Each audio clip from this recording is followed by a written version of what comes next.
교리야 성약 14편부터 시작해가지고 오늘은 14, 15, 16, 17 시간이 나면 18편 아니요 6절하고 15절까지 아마 다루고 나머지는 다음 시간에 다루게 될 겁니다.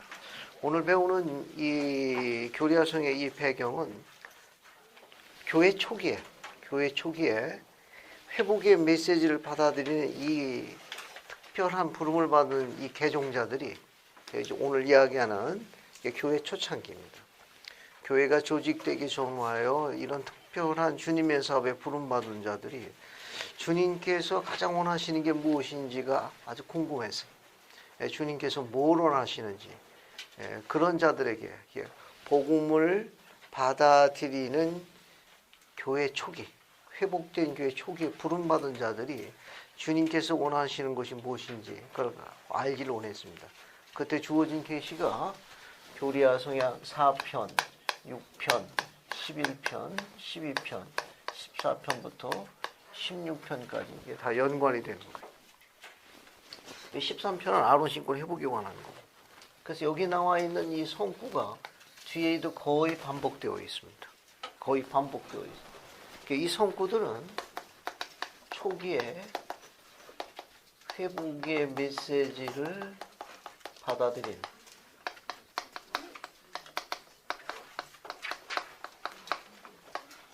자들에게 주님께서 가장 원하시는 것이 무엇인지를 계시하셨습니다.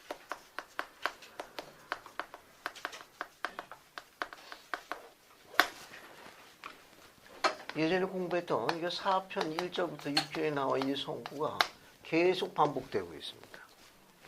여러 번 반복됐어요. 수차 반복됐어요. 수차 반복되어져요. 이 반복됐다는 건 뭘 의미하는가 하면 강조를 이야기하는 겁니다. 강조. 강조한 건 두 가지예요. 하나는 시온 건설입니다. 시온 건설. 다른 하나는 선교사. 이것을 주님께서 강조하시는 걸 알기를 원하신 계십니다. 이런 배경을 알고 공부하면 훨씬 더 도움이 될 거예요. 그래서 14편 한번 볼까요? 14편 봅시다. 14편 보세요. 14편 1절부터 6절도 마찬가지예요. 이것도 4편이나 6편, 11편, 12편에 다 반복되어 있습니다. 반복한 이유는 중요하기 때문에 반복하신 거예요. 그 내용의 공통점은 시온 건설하고 선교 사업을 주님께서 아주 강력하게 원하신다는 메시지를 보낸 겁니다. 그러면 14편 서문 한번 볼까요? 서문 한번 보죠. 거기 보면 1829년 6월 뉴욕주 페이트의 선지자 조셉슨을 통하여 누구한테 주신 계시? 데이비드 휘트머에게 주신 계시. 피터 휘트머 일가는 몰몬경 번역에 큰 관심을 가지게 되었는데 선지자는 자기의 거취를 피터 휘트머 1세의 집으로 정하고 그곳에서 번역일을 진행이 되어 완성되고 곧 나월 책입판권이 확보될까지 거주하였다. 휘트머의 세 아들은 각자 그 책의 진실성에 대한 증거를 받게 되어 그들 개개인의 의무가 무엇인지에 깊은 관심을 가지게 되었다. 이 계시와 다음 두 편, 15, 16편은 지리에 대한 응답으로 우림과 둠림을 통하여 주신 것이다. 데이비드 휘트머는 후에 몰몬경의 새 증인의 집에 증인의 한 사람이 되었다. 오늘 공부하는 건 교리야 성약 14편입니다. 14편은 1829년 6월경으로 추정됩니다. 그래서 누구한테 주신 계시예요? 데이비드 휘트머.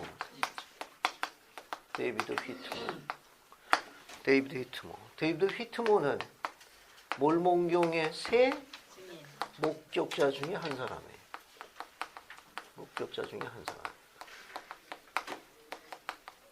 그죠? 그러면 몰몬교의 새 목격자는 누구가 있습니까? 여러분이 잘 아는 올리버 카우드리. 그 다음에 마틴 해리스.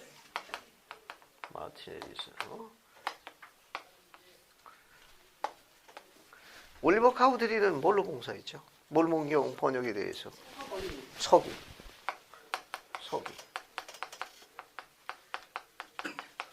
필기자로 봉사했습니다. 마틴 해리슨. 찍을 수 있는 자금. 그렇죠. 재정 지원, 전폭 지원했습니다.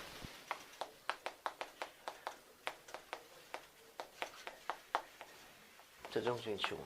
그럼 마틴 해리스까지는 재정 지원했고, 그럼 데이비드 히트모는 지금 서문에 예, 데이비드 휘트모는 피터 휘트모 1세의 아들이에요. 1세의 아들입니다. 아들. 집을 제공합니다. 그래서 번역 사업을 완성을 도왔습니다. 아들이 셋이 있는데 그 세 아들 중에 한 아들로 알려져 있습니다. 데이비드 히트모. 집을 제공했어요. 집을. 올리버 카우드는 피기자, 서기로 봉사했고 마틴 해리스는 재정적인 지원 전폭 서포트했습니다. 그리고 번역을 완성할 수 있도록 물심양면을 제공한 사람이 바로 피터 히트모의 1세의 아들 데이비드 히트모. 집을 제공해 줬습니다. 이 계시의 말씀은 굉장히 흥미로운데 14편 7절 한번 봅시다. 14편 7절 보기 전에 6절, 7절, 8절 세 절을 같이 한번 읽어볼게요. 6, 7, 8을 같이 읽어보겠습니다. 됐습니까? 박주호 형제 한번 읽어봐요. 6절, 7절, 8절. 나의 손을 일으켜 굳게 세우기를 구하라. 모든 일에 나의 계명을 지키라. 그리고 만일 내가 나의 계명을 지키고 끝까지 견디면 너는 영생을 얻으리니 이 은사는 하느님의 모든 은사 가운데서 가장 큰 것이니라. 그리고 또 이렇게 되리니 만일 네가 믿는 신앙으로 내 이름으로 아버지께 구하면 너는 말하게 하는 성신을 받게 되리라. 이는 너로 하여금 네가 듣고 또 보게 될 일의 증인으로 서게 하고 또한 이 세대에게 회개를 선포하게 하려 함이니라. 감사합니다. 반복되어져 있는 중요한 가르침이 두 가지가 있다고 그랬어요. 4편, 11편, 4편, 6편, 11, 12 그리고 14편부터 16편까지 모든 내용이 두 가지 중요한 사건에서 반복되고 있다고 그랬죠? 어떤 사건이 반복되고 있다고 그랬습니까? 시온건설하고 선교사업. 그래서 6절에 보게 되면 나의 시온을 일으켜 굳게 세우기를 구하라. 모든 일에 나의 계명을 지키라. 지금 이야기한 이 선구에 계속 반복되고 있는 겁니다. 그럼 주목할 점이 하나 있는데 7절입니다. 이 14편 7절은 영생을 얻으려면 어떻게 해야 하는가?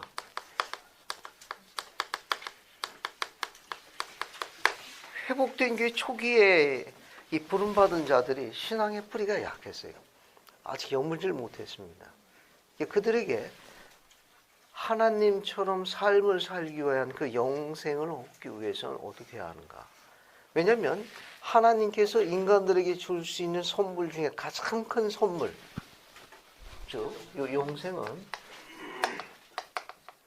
하나님께서 주시는 가장 큰 선물. 이 선물이라는 게 기프트예요. 기프트. 은사라는 뜻이에요. 은사 중에 가장 큰 선물 중에 가장 큰 은사. 그 은사가 바로 뭐냐? 영생이에요.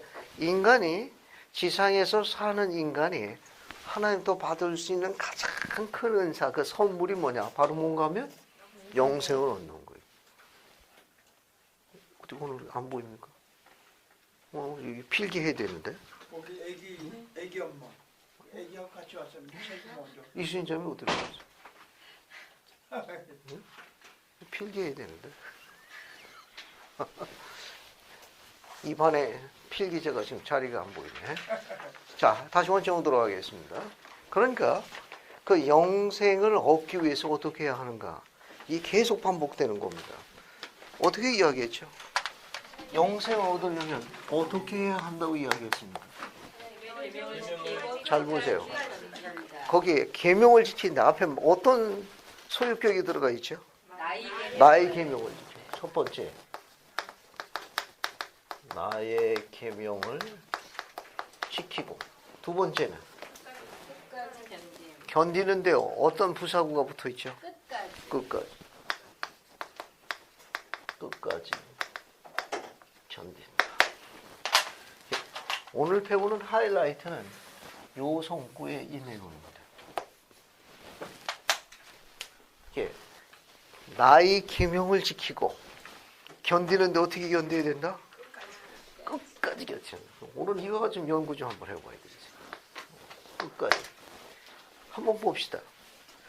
올리버 카우들이 몰몬경의 판을 번역할 때 서기자로 봉사했죠. 그리고 이 세목적자기에는 그 판을 올리버 카우들이 마틴 에리스, 데이비드 투는 그 몰몬경의 판을 봤습니까? 그 판을 누가 보여줬어요? 천사가 하면서 내려왔어요. 17편 가면 또 공부할 거예요. 천사가 내려와 가지고 금판을 직접 보여줬어요. 그리고 천사가 어떻게 했습니까? 금판을 판을 넘겨주고 그걸 어떻게 했습니까?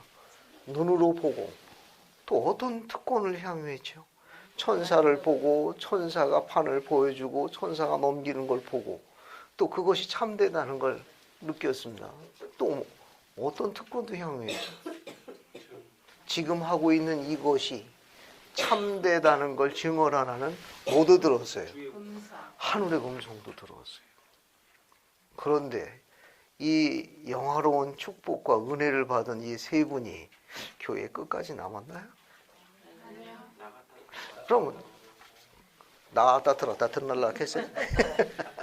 그러면 만약에 우리가 이렇게 하늘의 천사의 직접 정문을 받아가지고 우리가 구하고 있는 문제나 어려움에 대해서 답을 얻었고 또 그것에는 음성을 들었을 경우에 어때? 그런 일이 주어지면 끝까지 견딜 수 있을 것 같습니까?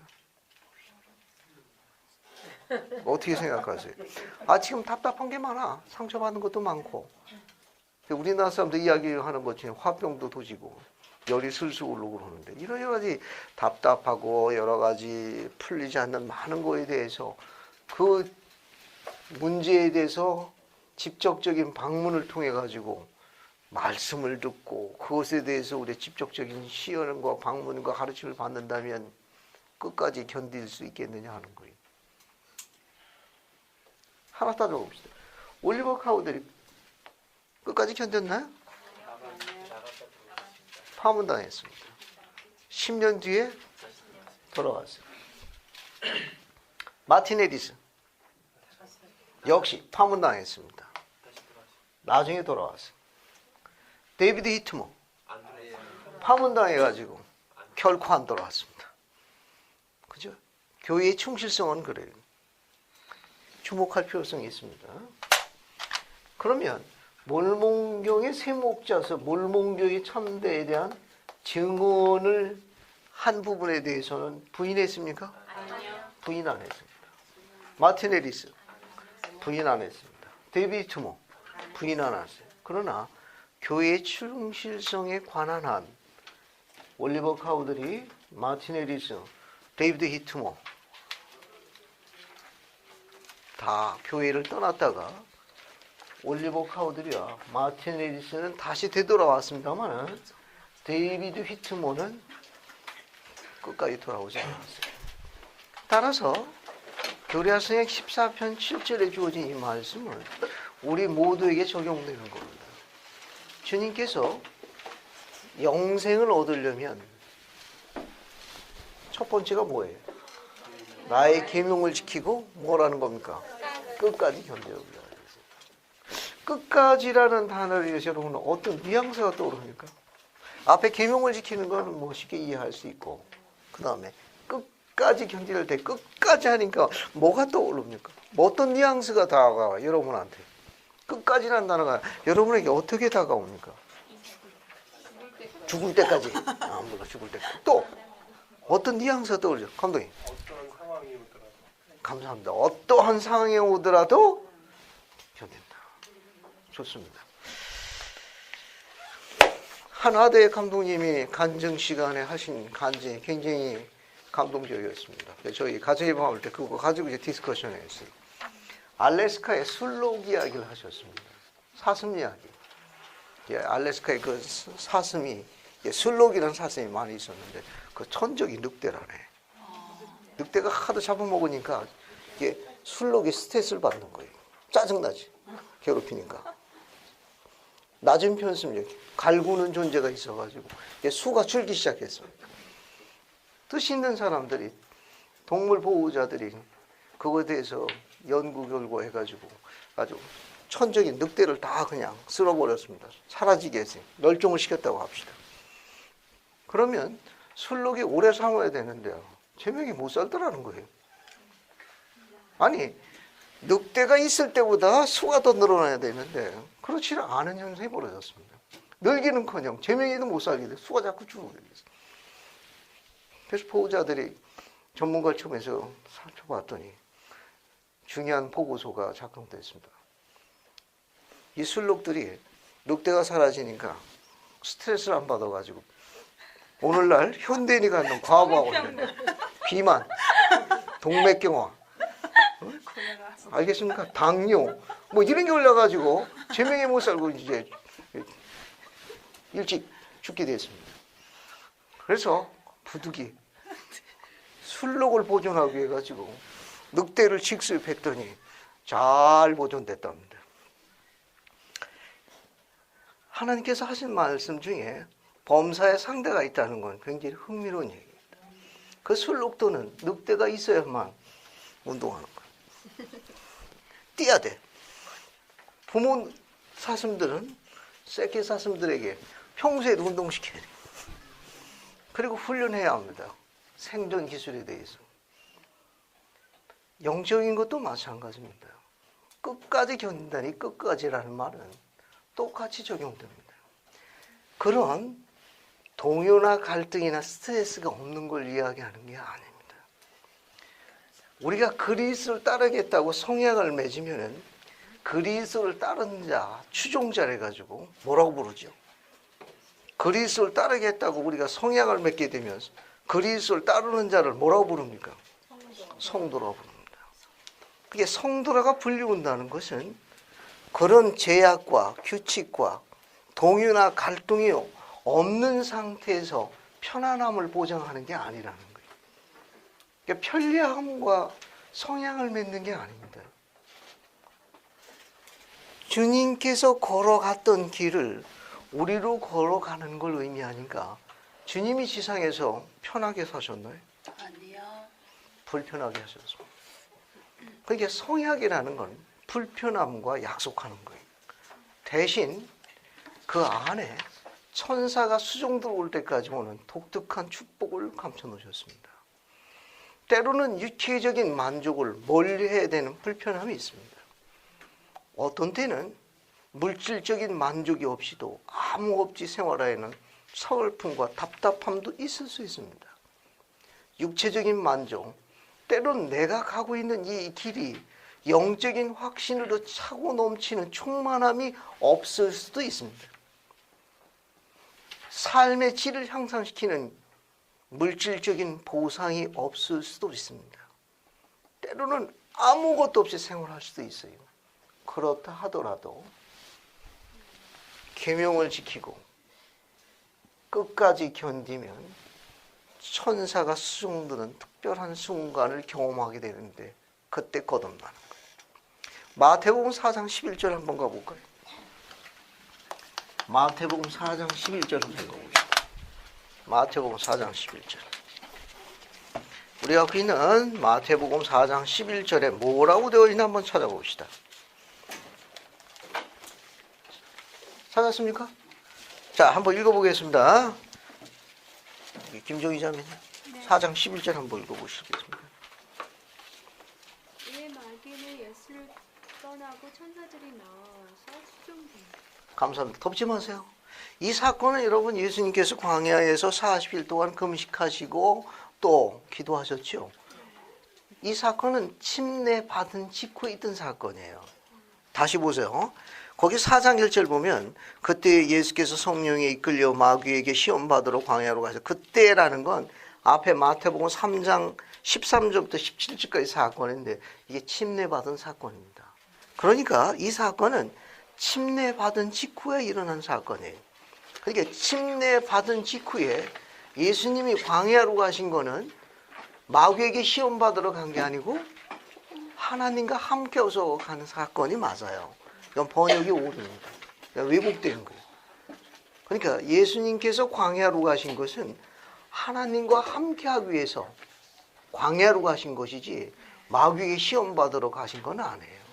번역이 왜곡됐습니다. 그럼 우리도 침례받는다면 어디로 가야 돼? 예수님 발자취 따라서 시험 받으러 광야 클럽으로 가야 돼. 밀식 클럽, 놈싸는 클럽 이런데 왜? 아 예수님도 했으니까. 그래서 마태복음 4장 1절 참종. 그건 잘못된 거예요.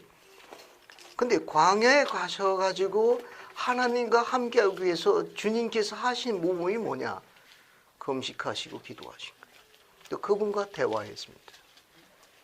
마귀가 언제 왔는가 하면은 금식하고 기도가 끝나 혼자 남겨지게 될 때 마귀가 찾아왔어요. 주목하세요. 하나님의 아들에게도 마귀가 찾아와서 유혹했죠? 몇 번 유혹했습니까? 3번 유혹했습니다. 제일 먼저 유혹한 게 뭐 갖고 유혹했죠? 먹는 거. 제일 치사한 거. 먹는 거 갖고 유혹했어요. 너 이거 해주면 이거 줄게.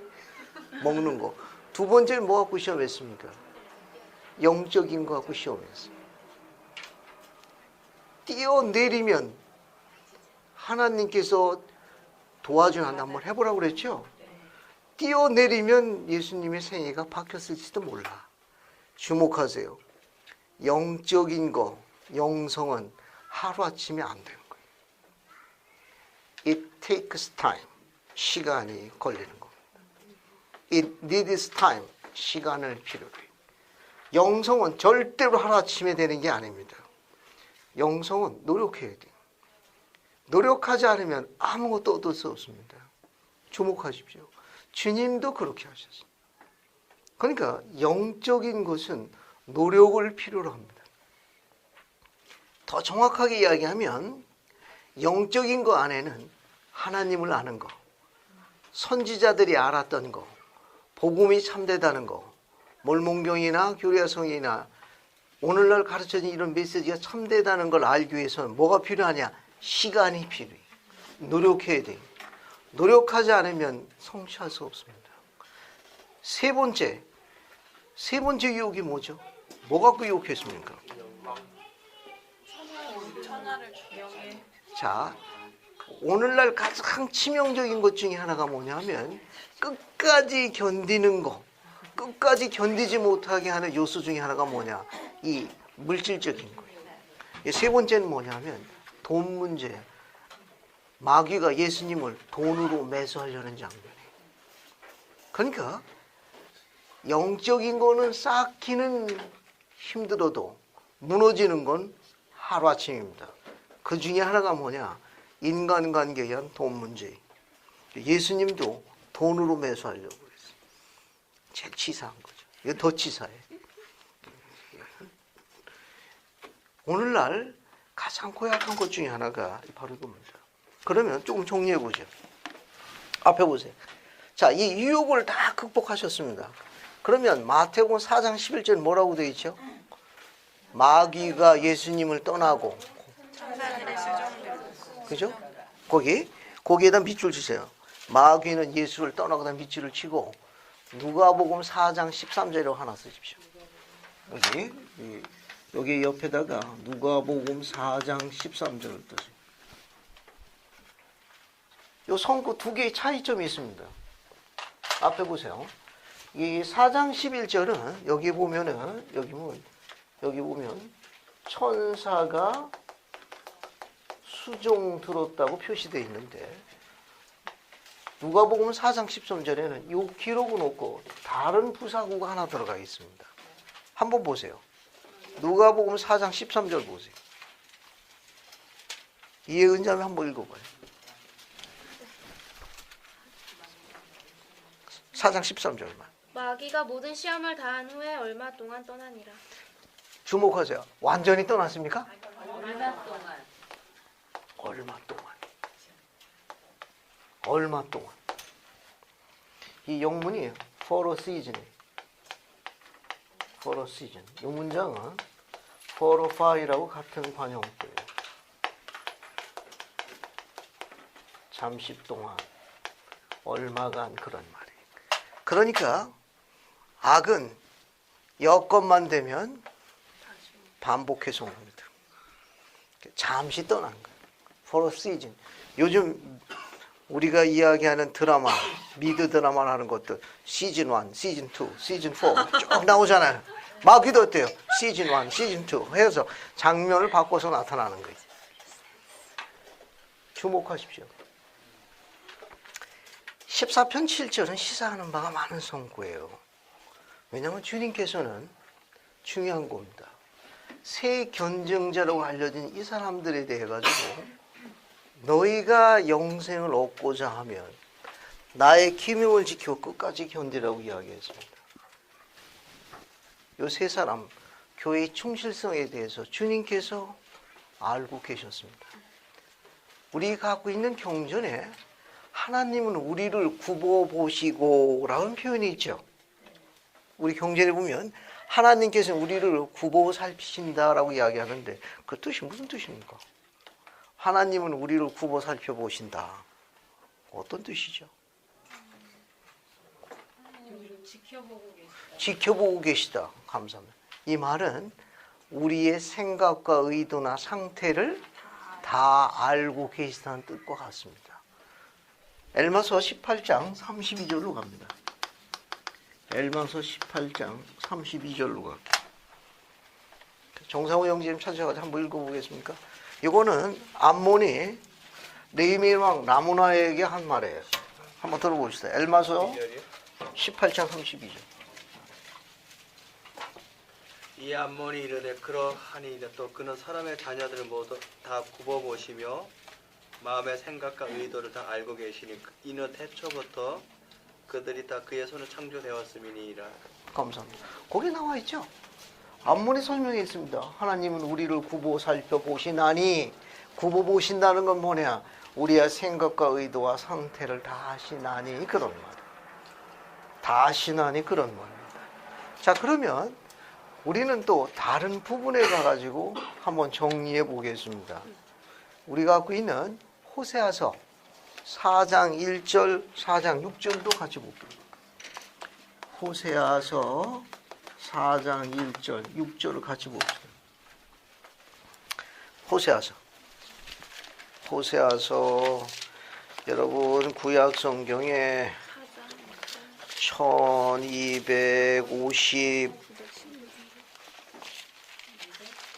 1259쪽에 있습니다. 1259쪽 보세요. 이건 제가 읽으면서 설명할 테니까 같이 보세요. 1259쪽에 보면 호세아서 보십시오. 호세아서. 봤습니까? 호세아서 4장 1절 끝줄에 무슨 지식이 나와 있습니까? 그렇죠. 하나님을 아는 지식이라는 단어가 있는데 하나님을 아는 지식도 없고 뒤에 보세요. 뒤에 6절. 거기 보면 이스라엘 하나님께서 이스라엘 백성에게 이야기했습니다. 내 백성이 지식이 없으므로 망하는구나. 이때 지식은 어떤 지식이죠? 하나님에 대한 지식. 4장 1절에 내 백성이 하나님을 아는 지식이 없으므로 망조에 들었구나. 내가 하나님을 아는 지식을 버렸으니 나도 뒤에 뭐라고 그랬습니까? 너를 버리겠다고 그랬어요. 주목하십시오. 내가 나에 관한 모든 것들을 버리니 나도 너를 버릴 것이요. 뒤에 내 재상이 되지 못할 것이니 세상에 홀로 서지 못할 것이요. 세상에 너를 다스릴 거라고 이야기했습니다. 절 보세요. 교회 안에서는 오래 참음과 끝까지 견디고 하는 이런 모든 요소에 의해서 도움을 주고 기다립니다. 그러나 세상은 매로 다스린다는 걸 기억하셔야 돼요. 교회 안에 머물렀을 적에 대항하고 불순종하고 저항하게 되면 오래 참음과 설득과 온유로 보살핍니다. 교회 지도자나 부모나 가족들은 다 그렇게 해요. 하지만 세상은 매를 다스린다는 걸 기억하셔야 됩니다. 혹독하게 다스린다는 거. 아주 냉정한 세상의 매가 기다린다는 걸 기억하셔야 됩니다. 실제로 그렇게 될 거고. 뒤에 뭐라고 이야기하셨는가 하면 이렇게 이야기했습니다. 내가 내 하나님의 율법을 잊었으니 그 뒤에 뭐라고 이야기했습니까? 감사합니다. 앞에 보세요.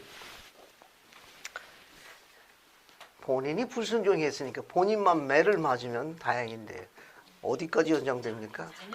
자녀까지도 주님께서 언제하셨다는 걸 주목해야 합니다.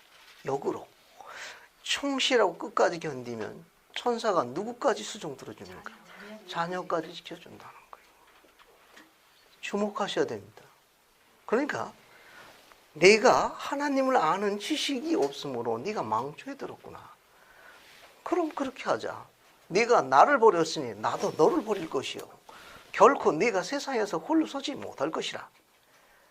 네가 나를 잊어버린 거에 끝나지 아니하고 네가 나를 버렸으니 나도 네 자녀까지 잊어버릴 것이라 라고 이야기했다는 겁니다. 주목할 만한 이유를 갖고 있어요. 공방구 이야기되면 샘플 하나 볼게요. 선지자 조셉슨 형이 누굽니까? 하이람 스미스예요. 하이람 스미스의 아들이 조셉 F. 스미스입니다. 조셉 F. 스미스. 교회 몇 대 회장이 됐죠? 6대 회장이. 아들. 조셉 F. 스미스의 아들 조셉 필딩 스미스라고 있어요. 조셉 필딩 스미스. 몇 대 대관장이 됐습니까? 10대 대관장. 10대 회장 됐어요. 하이럼의 손자예요. 계보를 보세요. 계보를 보면 확연히 드러납니다. 끝까지. 혼자만? No. 아들의 아들까지 보시는 거예요. 아들의 아들까지. 우리 힘으로 지킬 수 없는 시기가 지금 이 시기예요. 그래서 주님께서 나의 계명을 지키고 끝까지 견디리라 이 말은 동요나 갈등이 없는 게 아닙니다. 마태복음 10장을 한번 가서 다른 거 한번 더 보고 넘어가요. 자, 이 끝까지 마태복음 10장 34에서 39절까지 봅시다. 자매님들이 좋아하시는 성구로 알려져 있습니다. 같이 보십시오. 마태복음 10장. 마태복음 10장 34절부터 39절까지 있는데 이민정 자매님 네. 34절부터 34, 35, 36절 읽고 이수인 자매님은 37, 38, 39절 읽어주십시오. 내가 세상에 합병을 주러 온 줄로 생각하지 말라. 합병이 아니요 검을 주러 왔노라. 내가 온 것은 사람이 그 아비와 딸이 어미와 며느리가 시어머니와 불화하게 하려 함이니 사람의 원수가 자기 집안 식구니라. 아비나 어미를 나보다 더 사랑하는 자는 내게 합당치 아니하고 아들이나 딸을 나보다 더 사랑하는 자도 내게 합당치 아니하고 또 자기 십자가를 지고 나를 쫓지 않는 자도 내게 합당치 아니하니라. 자기 목숨을 얻는 자는 잃을 것이요 나를 위하여 자기 목숨을 잃는 자는 얻을 것이라. 감사합니다. 절 보세요. 자매님들이 좋아하는 대표적인 성구로 알려져 있습니다. 사람의 원수가 누구니라? 자기 집안 식구니라. 거기 대표적으로 3건이 나와 있는데 3건 중에 2건이 다 자매에 관련된 여자 건입니다. 딸이 어미와 며느리가 시어머니와 한 건은 뭡니까? 아들이 아비와 불화한다고 기록되어 있어요. 사건을 보게 되면 아들이 아비와 불화하며 두 번째 시즌은 딸이 어미와 불화하며 세 번째 시즌은 며느리가 시험하게 불효하게 하느니 불화하게 하려 함이니. 우리가 그리스도를 따르고 그분의 성향을 지키는 것은 평강을 얻기 위함입니다. 근데 주님은 뭐라고 이야기하셨어요? 내가 평강을 주러 온 게 아니요 뭘 주러 왔노라? 검은 어디다 쓰는 거죠? 이 검은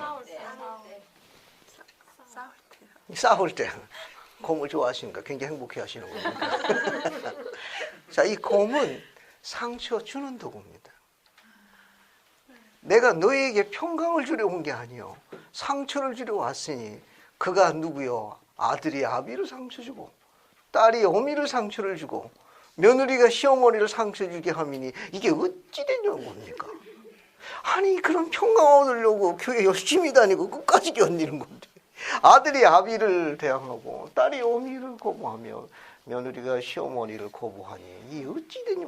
평강할 날이 없네. 이게 서로 상처를 주는 거예요. 아들이 아비에게 칼을 찔러 부친 아파? 그럼 너도 한번 맛을 좀 봐봐라. 어떻게 됩니까? 지금 상황이 딸이 어미와 며느리가 시험을 불효하게 하면 이거 어떻게 된 거예요? 계시는 끝까지 견디라고 이렇게 돼 있는데 끝까지 견디면 견딜수록 어떻게 됩니까? 그 상처가 깊어질 수밖에 없는데 그러면 주님이 우리에게는 정말 겁만 주시러 왔나요? 겁만 주러 왔습니까? 끝까지 견딘다고 이야기했을 적에 뒷부분에 이렇게 묘사되어 있습니다. 누구든지 나를 따르거든 자기 십자가를 지고 따르지 아니하면 내게 합당하지 않아. 우리 모두에게는 뭐가 있습니까? 자신의 십자가가 있다는 거예요. 여러분 주님이 끌었던 십자가는 골고다 원로골 같은 당신 직접 지고 하셨습니다. 실제로 주님이 지고 가신 십자가 한번 지고 가보죠. 그걸 오래 못 꼽습니다. 계단, 고개, 언덕하고 여러 번 쓰러지셨습니다. 지치셨어요. 우리는 저마다 그 십자가를 지고 가야 됩니다. 이 계시의 말씀에서 몇 가지 주목할 원리를 가르쳐 드리겠습니다. 끝까지 견딘다라는 것. 오늘 이 짧은 성구 내용에서 계시의 말씀을 잘 기억하십시오. 자기 십자가를 진다는 것. 나의 계명을 지키고 끝까지 견디는 겁니다. 그게 우리가 가는 십자가의 길이에요. 비록 내가 난 자녀가 불순종해서 상처를 줄지라도 혹 아비나 어미가 상처를 줄지라도 혹 사랑하는 가족이 형제자매가 그리할지라도 혹 성약으로 맺어진 너와 나의 형제자매가 그리할지라도 주님은 뭐라고 이야기했습니까? 그들이 내게 고물로 너를 다치게 할지라도 너는 나의 계명을 지키고 뭐라고 했습니까? 끝까지 견디라고 요구하셨습니다. 너는 나의 계명을 지켜 끝까지 견뎌. 천사가 수종 들어줄 수 있는 사람이 되거라. 하늘의 천사가 수종 들어주어 가족에게 축복을 전해주고 가족이 축복을 남겨주는 나의 종이 되거라라는 메시지. 우리는 그런 아들과 딸이 필요합니다. 그런 며느리가 필요하고 그런 어미가 필요해요. 주님은 그리하게 되면 그에게 영생을 허락하겠다고 이야기했습니다. 얼마나 가치 있고 아름다운 일입니까? 하나 볼까요? 계시의 말씀 또 봅시다. 이게 계속 반복되는 건데 15편 6절이나 16편 6절이나 같은 거예요. 같이 보세요. 15편 6절, 16편 6절 같은 겁니다. 보셨습니까? 이것도 같이 읽어보겠습니다. 박준석 형제님 15편 6절 한번 읽어보세요. 이제 보라 내가 내게 이르노니 내게 가장 값이 있을 일은 영혼들을 나에게로 데려와 내 아버지의 왕국에서 그들과 더불어 안식을 누리기 위하여 이 백성에게 회개를 선포하는 것이니라. 감사합니다. 16편 6절도 같이 보십시오. 박윤대 자매님 16편 6절도 한번 읽어주십시오. 16편 6절 같은 내용입니다. 이것도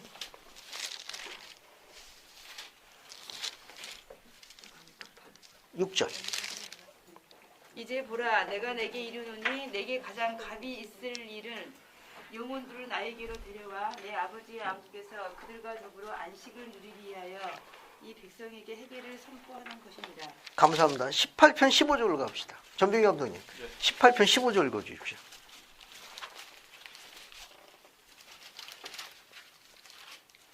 그리고 만일 너희가 이 백성에게 회개를 외쳐 너희 원생의 동안 수고하여 단 한 사람 한 영혼이라도 내게로 데려오면 나의 아버지 왕국에서 그와 함께 누리게 될 너희의 기쁨이 얼마나 크겠느냐. 감사합니다. 18편 15절 다시 보세요. 만일 너희가 이 백성 중에 회개를 외쳐 어떻게 수고하는 겁니까? 얼마 동안? 온생이 동안. 내가 내 운생애 동안 수고하여 얼마나 많은 영혼? 단 한 영혼만이라도 내게로 데려오면 나의 아버지의 왕국에서 그와 함께 누리게 될 너희 기쁨이 얼마나 크겠느냐. 다시 보세요. 만약 그가 내게 고물 주어 상처를 주었다 하더라도 온 생애 동안 뭐하여? 수고하여 한 영혼만이라도 내게로 데려와 아버지 왕국에서 천국에서 함께 누릴 기쁨이 내가 얼마나 크겠느냐. 휴비 브라운 장로님은 이렇게 이야기했습니다. 주님이 이야기하신 평강은 동요나 갈등이 없는 평강이 아니고 동요나 갈등과 상처 가운데 평강을 이야기하니 그것은 자신과의 싸움이요 그리고 그분의 계명을 지키고 그분의 것이 아닌 거와 경쟁하는 거라고 가르치셨습니다. 휴비 브라운 장로님 그렇게 가르치셨어요. 주님께서 원하시는 평강은 동요나 갈등 가운데서 평강을 의미하는데 그 평강은 자신과 싸우며 어느 누구도 자신 위에는 상처 줄 사람이 없습니다. 어느 누구도 자신 위에는 자신을 세울 수 없습니다. 어느 누구도 자기 자신을 자기만큼 사랑할 사람이 없어요. 어느 누구도 안 됩니다. 내 자신과 싸우며 하나님의 것이 아닌 것과 대항하여 하나님이 아닌 것과 대항하는 겁니다. 대항하여 하나님께서 원하시는 계명 가운데 생활하여 천사가 수종 들어줄 하나님의 거룩한 종이 되거라 라는 말씀입니다. 그 안에서 오는 평강을 이야기하는 거예요.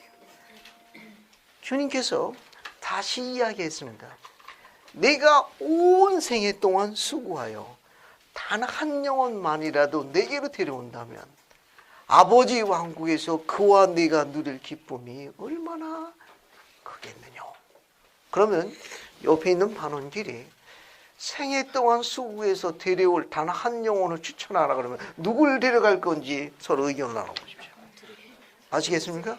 온 생애 동안 수고해가지고 단 한 영혼만이라도 데려오라 할 적에 그 한 영혼을 누구로 추천할 건지 의견을 좀 나눠보십시오. 자신을 데리고 가래. 의견을 좀 나눠보십시오.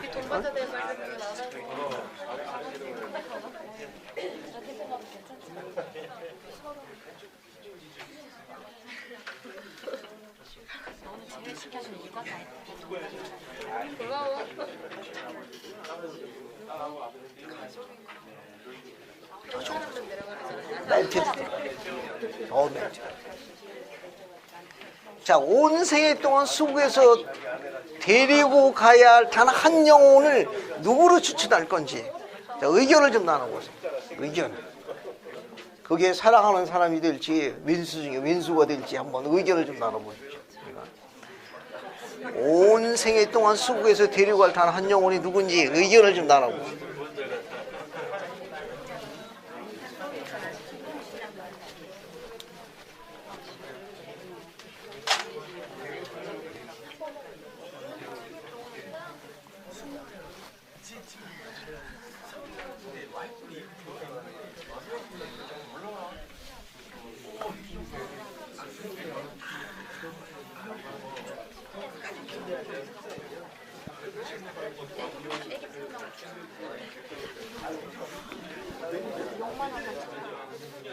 자, 됐습니다. 이제 앞에 보세요. 앞에 보십시오. 박규석 형제님, 만약에 주님께서 네가 온 생에 땅속에 단 한 영혼을 내게 데려오라고 할 때면 어떤 영혼 데려가겠습니까? 와이프. 여기 방화대 회원이 있습니까? 유감스럽게 꼭 좀 전해줘요. 그 한 영혼이 그 와이프라고 이야기했다. 꼭 좀 전해주십시오. 아마 메뉴가 바뀔 거예요. 반찬 메뉴가. 감사합니다. 좋습니다. 그러면은 여러분 저 의견이 이제 많이 있을 수 있을 거예요. 그럼 김미선 자매님은 만약에 한 영혼 데려오면 누굴 데려가시겠습니까? 답은 없어요. 답은.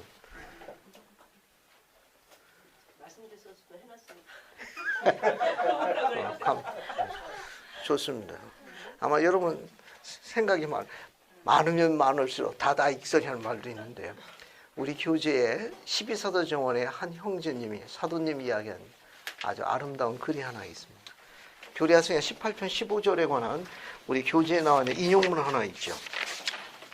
어딜 보시는가 하면은 35쪽을 보세요. 35쪽 좌측편 세 번째 주예가 있습니다. 같이 보세요. 교리학성약 18편 10절부터 16절 인간 즉 영혼의 가치 인간의 영혼의 가치 힘이 큼 12사도 정원에 찾았습니까? 네. 자, 같이 보세요. 교재 없는 분은 같이 보셔야 됩니다. 12사도 정원의 루저 클라우스 장로는 이런 질문을 했다. 그러면 우리는 어떻게 영혼의 가치를 정합니까? 이 문제도 역시 우리 외에 계시하여 정해져 왔습니다. 인간의 영혼이 하나님 보시기에 너무나 귀중하기 때문에 하나님은 세상에 그의 독생자를 보내사 그의 피 흘림에 의하여 그가 모든 사람을 그에게 인도하게 하셨습니다. 바로 이 때문에 이 시대의 이 격렬 시대의 위대한 선지자인 조셉 스미스와 다른 사람들 존 휘트머, 올리버 카우드리, 데이비드 휘트머 및 그 위의 사람들이 인간의 영혼을 그리스에게로 데려오도록 포럼하다. 우리도 다 그런 사람이에요. 그 밑에 거 보세요. 그리하여 여기 나와 있는 내용은 오늘 집에 가시면 일지에다 기록할 만한 가치가 있는 글입니다. 만일 이들 가운데 한 사람이 일생 동안 노력하여 단 한 사람의 영혼만 그리스에게로 데려오되 만약 그 한 영혼이 자기 아내라면 그 남자가 천국에서 그 아내와 함께 얼마나 큰 기쁨을 맛보겠습니까? 그러할진대 그가 일생 동안 노력하여 다른 사람만이 아니라 그의 아내와 자녀들의 영혼을 그리스에 데려오면 천국에서 아내와 그 자녀들과 함께 그가 맛보는 기쁨은 얼마나 크겠습니까? 이해 있습니까? 앞에 보세요. 앞에 보십시오. 네가 온 세계 동안 회개를 외쳐 많은 사람의 선교 사업에서 단 한 영혼이라도 내게 데려오게 되면 아버지 형께 느끼는 네 기쁨이 얼마나 크겠느냐. 그 한 영혼이 만약에 내 아내라면 그 아내가 얼마나 기뻐하겠습니까? 만약에 그 한 영혼이 내 남편이라면 얼마나 기쁘겠습니까? 그뿐만 아니라 주님의 속죄라고 이야기하는 건 주님의 십자가의 상징이에요. 그 십자가는 고난의 십자가입니다. 시련의 십자가예요. 상처와 모멸과 조롱의 십자가입니다. 시들어가는 영혼들을 그분께서 새 생명을 주시려고 십자가에 달려 피를 흘리신 거 기억하시죠? 이 사업에 관한 한 주님께서 하나님의 사업의 동업자로 불리는 사람은 경전에서 남자로 알려져 있습니까? 여자로 알려져 있습니까? 여자로 알려져 있습니다. 왜냐하면 여인이 새 생명을 데려옵니다. 주님이 십자가에 돌아가시면서 피를 흘리면서 새 생명을 준 것과 같은 원리. 여인이 이 지상에 새 생명을 데려오려면 반드시 피를 흘리도록 계획되어 있습니다. 어미가 피를 흘리지 않는 한 생명을 지상에 데려올 수 없습니다. 그래서 주님께서 하나님 사업의 동역자로, 소위 세상 말로 동업자로 선택하신 분이 이스라엘 딸들입니다.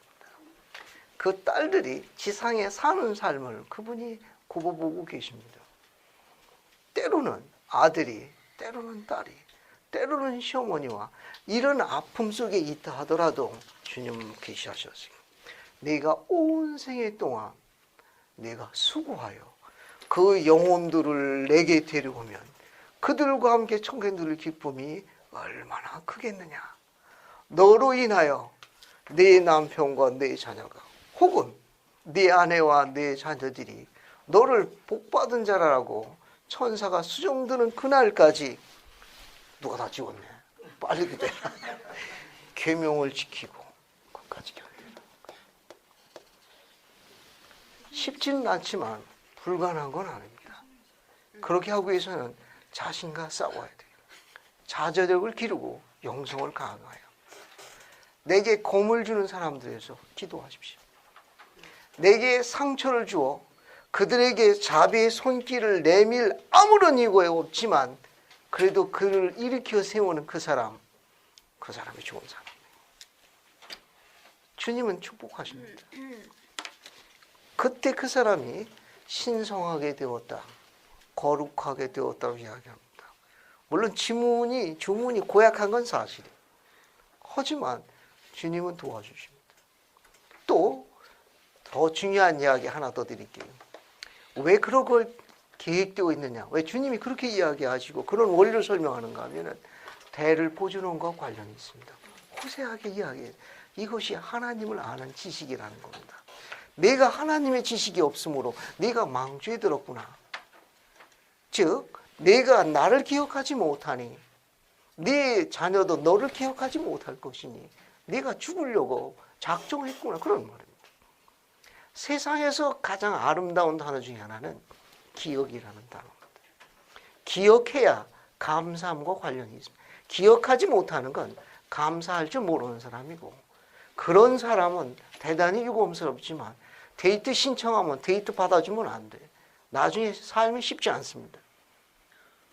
좀 고약한 단어 써서 미안한데, 기억하지 못하는 남자나 여자는 감사를 기억하지 못하는 남자 같으니까 혹 그런 자녀가 양상될까 봐 두렵습니다. 반드시 대가를 치르게 돼 있어요. 그래서 지금 이 말씀을 드리는 겁니다. 속죄는 기억과 관련이 있고 감사와 관련이 있는 단어입니다.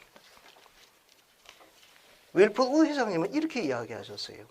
선지자 조셉 스미스가 지상에 오기 위해 가지고 아비 혈통을 다스리셨고 어미 혈통도 다스려가지고 인간의 방법이 아닌 주님께서 계획하신 독특한 시험에 합격한 혈통이라고 언질하셨다는 걸 주목해야 합니다.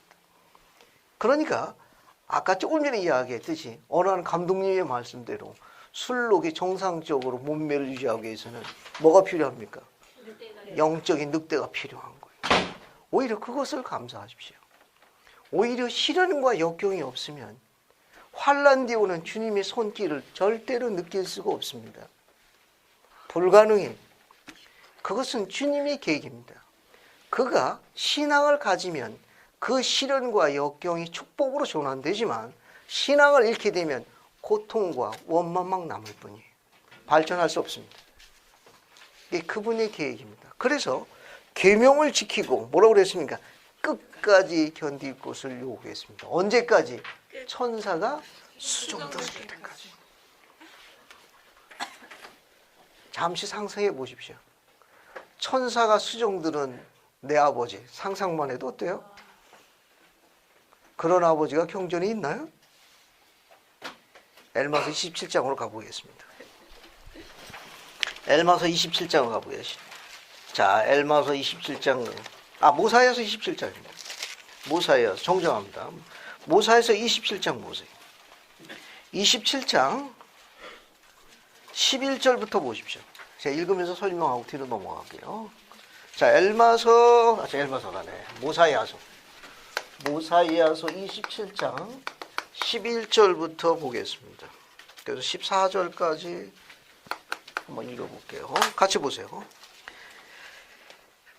자, 그래야 내가 너에게 이런 것 같이 그들이, 즉 엘마 2세와 모사야의 네 아들이 그 당시에 불량배로 알려져 있었습니다. 하나님을 거역하며 여기저기 돌아다니고 있을 적에, 그래도 바빴습니다. 원래 노시는 분들 스케줄이 바빠요. 오라는 데 없어도 갈 곳은 많아요. 이분들도 그랬어요. 이분들도 스케줄이 바빴어요. 예? 그들이 하나님을 거역하며 여기저기 다니고 있을 때 보라, 주의 천사가 그들에게 나타났더니 그가 마치 구름에 쌓인 듯 하강하여 마치 우레와도 같은 큰 소리로 말한지라. 그 음성을 내내 그들이 서 있는 그 땅이 진동하였더라. 이에 그들의 놀라움이 심히 커서 그들이 땅에 엎드려져 천사가 그들에게 하는 말을 깨닫지 못하더라. 그럼에도 불구하고 그가 다시 외쳐 이르기를, 엘마야, 이게 엘마의 아들 엘마입니다. 엘마야, 일어나 앞으로 나서라. 내가 어찌하여 하나님의 교회를 핍박하느냐. 주께서 말씀하시되 이는 내 교회라.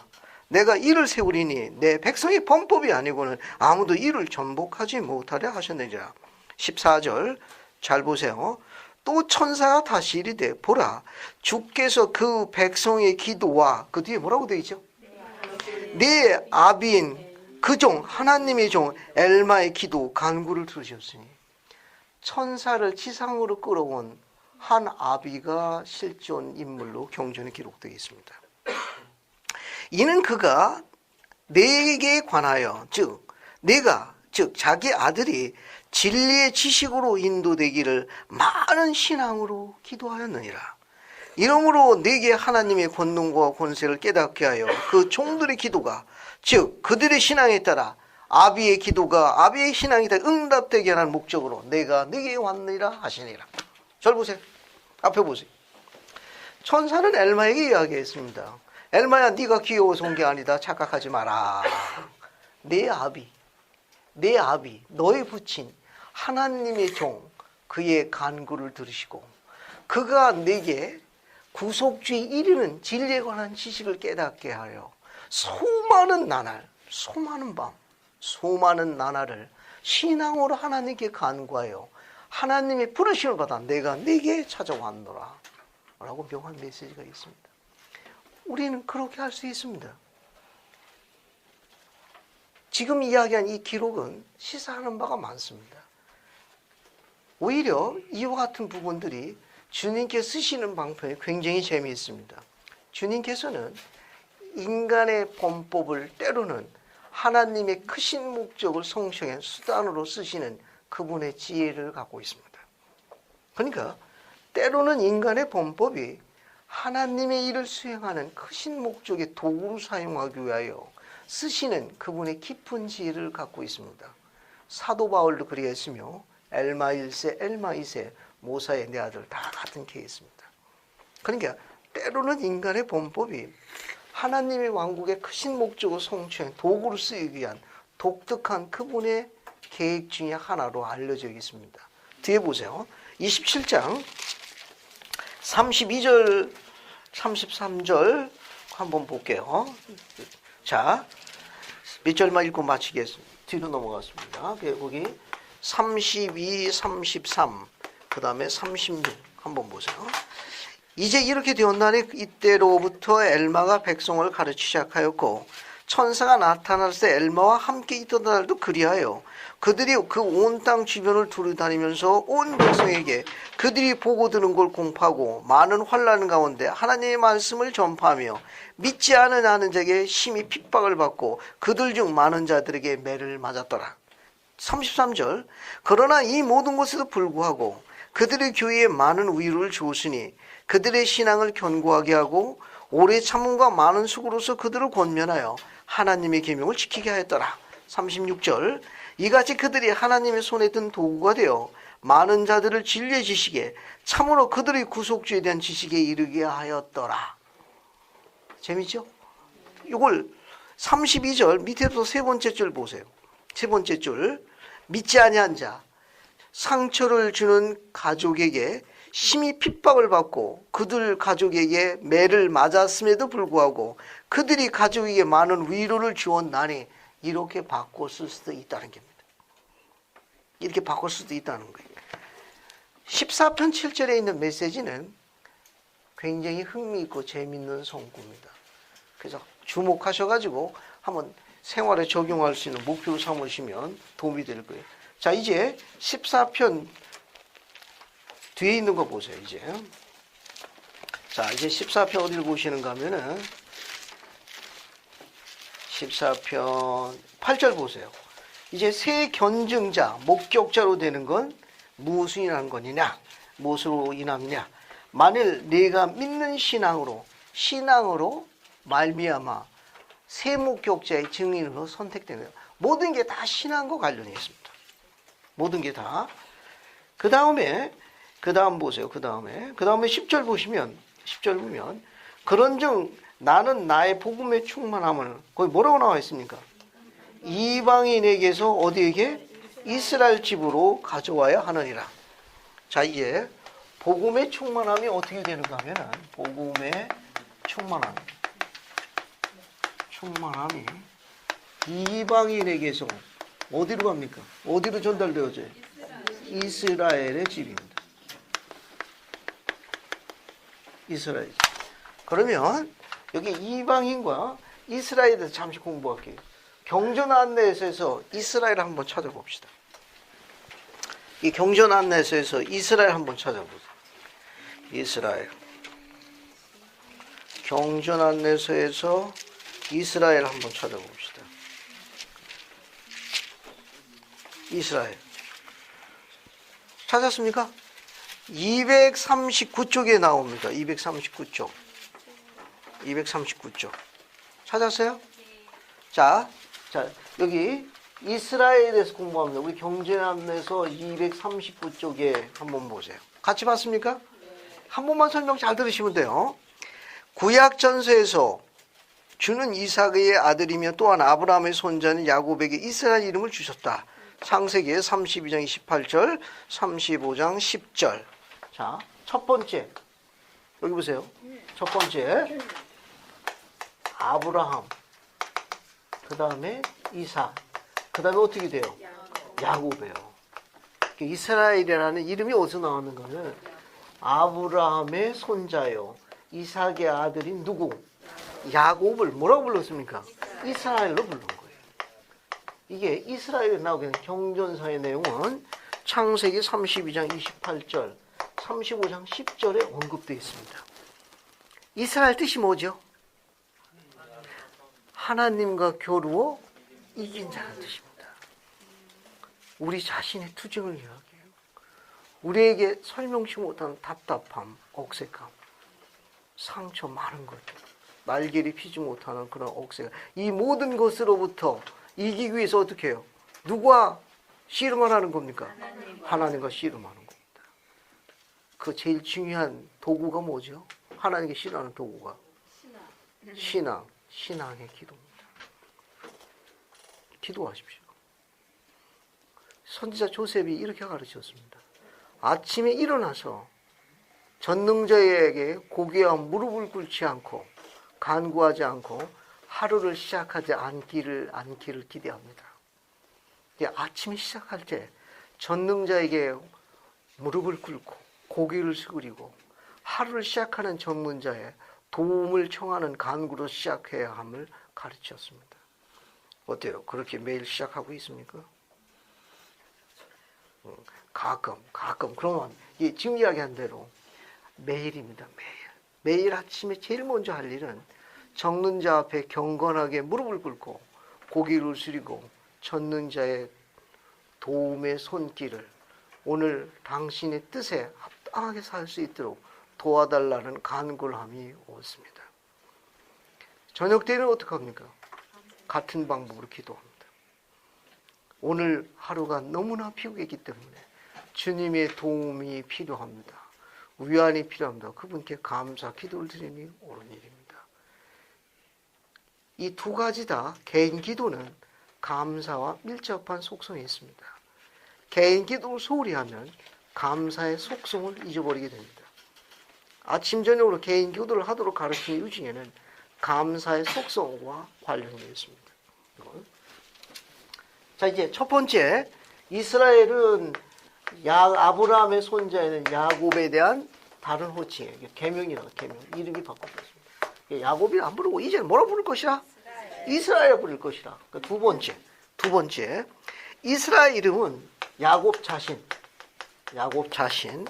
혹은 그의 후손. 그다음 또 누가 있습니까? 구약 시대에 그 후손이 한때 소유하였던 왕국, 한때 소유하였던 왕국을 지칭한다.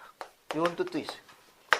이런 뜻도. 두 번째 나와 있는 건 야곱 자신, 야곱의 후손이 몇 명이죠? 야곱의 후손, 직계 후손이 모두 아들이 몇 명입니까? 12아들. 그죠? 12아들과 12아들의 후손. 이게 전부 다 뭐로 부릅니까? 이스라엘 백성, 이스라엘 민족. 다 호칭한다는 거예요. 그뿐만 아니라 구약 시대 때 그 후손이 한때 소유했던 왕국을 지칭하기도 한다. 한때. 원래는 이스라엘 왕국이었어요. 이스라엘 왕국에다 솔로몬이 죽고 난 다음에 이스라엘 왕국이 어떻게 되죠? 분열됩니다. 분열돼요. 그래서 북왕국, 북방의 왕국과 남방의 왕국으로 갈라집니다. 남방의 왕국. 그래서 이 북방의 왕국은 다수 지파로 구성됐어요. 다수 지파로 구성. 우리가 알려져 있기는 소위 10지파로 알려져 있습니다. 10지파로. 이 백성들은 이 호칭을 그냥 사용했습니다. 다수 지파이기 때문에 이스라엘이라고 불렀어요. 그러나 이 남방의 왕국은 지파가 유다 지파로 구성됐습니다. 그 다음에 레위 지파가 구성됐고, 그 다음에 일부 베냐민 지파가 소속됐는데 제일 큰 지파는 유다 지파였어요. 그래서 유다 왕국이라고 불렀습니다. 후에 자신들을 또 유대인이라고도 호칭하기도 해요. 여기 유대인으로 호칭하기도 합니다. 그거 밑에 보면 있습니다. 그 밑에 쭉 내려가시면 위에서부터 거기 하나, 둘, 셋, 넷, 다섯, 여섯, 일곱, 여덟 번째 줄 건너뛰면 이스라엘, 거기 나오네요. 이스라엘 왕국이 분열된 후 북방의 지파들이 다수로서 소위 10지파로 구성됐습니다. 즉 이스라엘 이름을 유지한 반면 남방의 왕국은 유다라 불리운 것은 유다 지파가 거의 대부분을 구성했고 그 일부 레위 지파나 베냐민 지파가 포함되어 있었습니다. 그런데 워낙 대부분이 전부 유다로 구성되기 때문에 유다 왕국으로 알려졌습니다. 나중에 또 자신들도 유대인이라고도 호칭하기도 합니다. 그거 말고도 오늘날 이스라엘은 뭐냐? 다른 뜻으로 그리스도를 믿는 참된 믿는 자들, 추종자들을 이스라엘이라고 부른 거예요. 됐습니까? 이스라엘이라고 불러요. 자, 그 다음에 이제 이방인을 또 찾아보세요. 이방인 찾아봅시다. 여기 이방인 경전 안에서 찾아봐요. 찾았습니까? 236쪽에 나오죠. 236쪽. 거기 이방인 찾아봅시다. 이방인. 자, 경전에서 사용된 것처럼 이방인은 여러 가지 의미를 가지고 있다. 때때로 그것은 뭐라고 되어 있어요? 첫 번째, 이방인 첫 번째.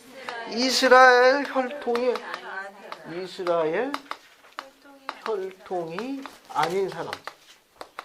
이스라엘 혈통이 아닌.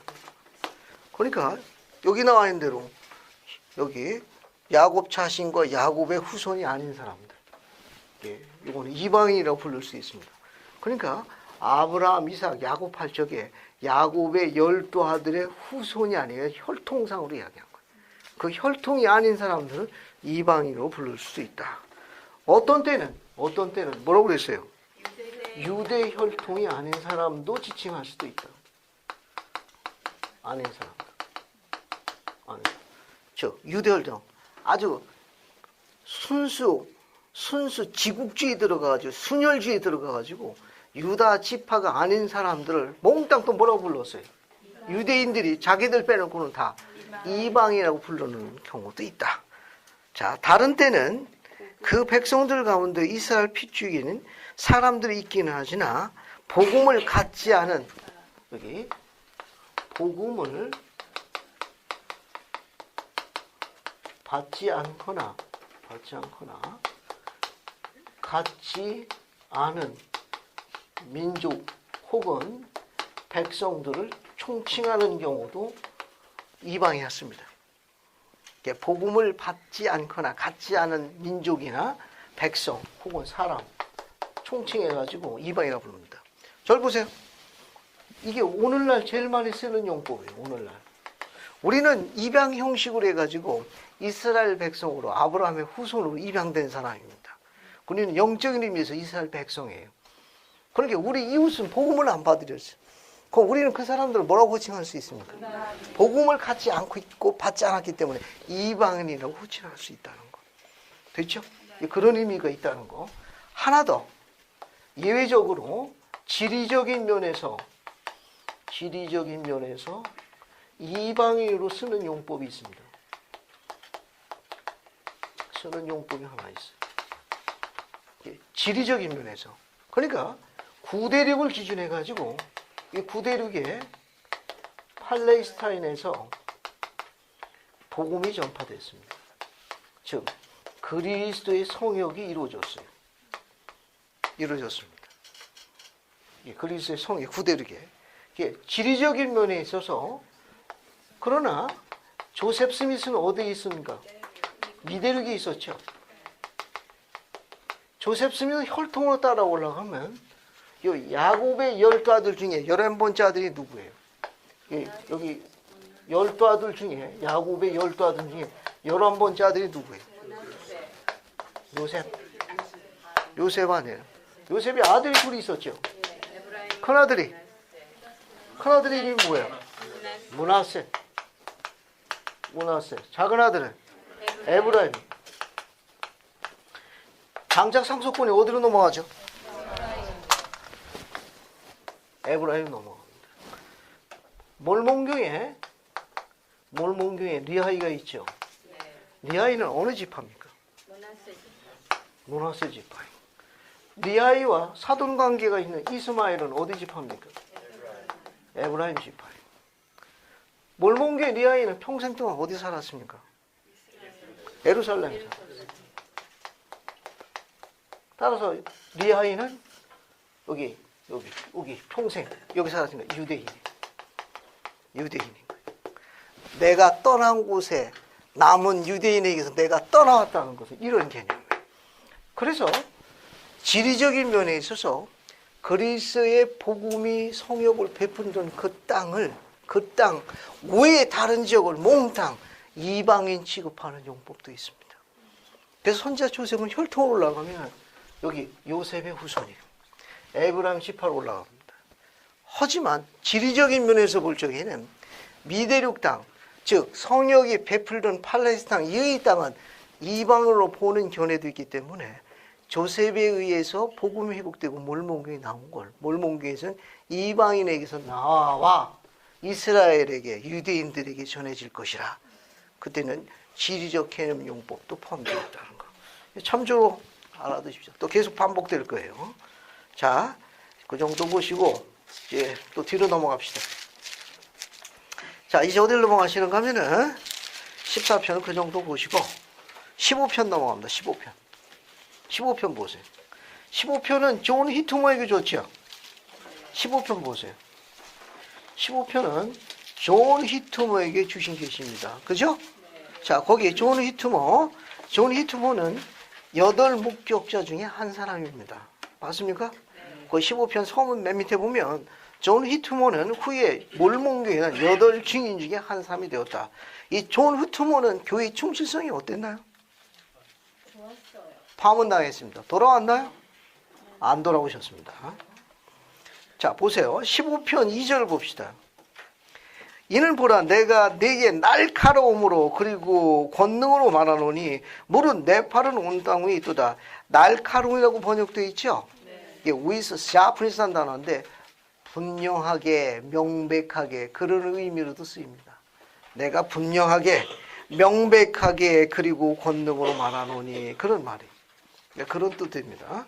거기 내 팔, 주의 팔. 여러분 교리화성의 1편 14절에도 나오죠? 교리화성의 1편 14절 하나 쓰시고 1편 14절 한번 봅시다. 1편 14절. 찾았습니까? 그 14절 거기 뭐가 나옵니까? 1편 14절 맨 첫 줄에 어떤 단어가 나오죠? 주의 팔. 이 주님의 팔, 주의 팔은 뭘 상징한다고 그랬죠? 주님의 팔은 뭘 상징한다고 그랬습니까? 하나님께서 인간을 돕기 위해서 그분께서 펼치시는 그분의 권능과 권세를 나타낸다. 이렇게 설명했습니다. 하나님께서 인간을 돕기 위해서 그분이 펼치시는, 뻗는 그분의 크신 권능과 권세를 상징하는 거예요. 자, 그 다음에 19절 봅시다. 1편 19절 보면 반대되는 게 있죠. 19절에는 어떤 팔이 나옵니까? 육신의 팔이 나오죠. 이건 뭘 나타내는 거예요? 그렇죠. 인간의 약함, 미약함, 불완전, 연약함을 상징하는 거예요. 요거는 거기 2개가 비유되어 있습니다. 하나는 주님의 팔이 드러나고 하나는 육신의 팔에 드러난다. 그런 말입니다. 이건. 칠판에 이거 하나 좀 적어볼게요. 지금 15편 공부하는 내용지 보면은 주에 8이 나옵니다. 또 상대되는 걸 뭐가 나오죠? 육신의 8이 나옵니다. 이거는 요 8이라는 건 주님의 권능과 권세를 상징하는 거예요. 우리 인간들을 돕기 위해서, 서포트하기 위해서. 육신의 이 8은 뭐예요? 인간의 불완전함을 이야기하는 거예요. 불완전함. 강의 중에 한번 인용한 게 하나 있습니다. 여러분 제가 액자에 받는 못 사건 기억합니까? 못. 우리 큰딸이 늦둥이 딸에게 여러 가지 옷걸이가 있는 그것을 줬는데 그만 못을 제가 시원찮게 박아가지고 그게 떨어져가지고 잔소리 들었던 거 기억하세요? 잘 박힌 못은 많은 걸 걸 수 있습니다. 잘 박힌 못은. 전도서 12장 11절로 갈게요. 같이 비교해 보겠습니다. 전도서 12장 11절 봅시다. 전도서 12장 11절. 전도서 봅시다. 전도서. 잠언 뒤에 나옵니다, 여러분. 957쪽에 나오네요. 신정수자매님 한번 읽어봐요. 11절만. 지혜자의 말씀은 찌르는 채찍 같고 회중. 회중은 스승의 말씀은 잘 박힌 못과 못 같으니. 됐습니다. 거기까지. 거기 여러분 어떤 단어가 나옵니까? 잘 박힌 못이 나오죠. 거기 주목해 보세요. 잘 박힌 못이 나옵니다.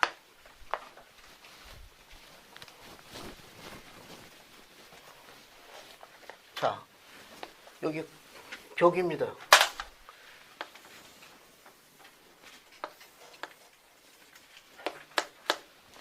못을 박는 거예요.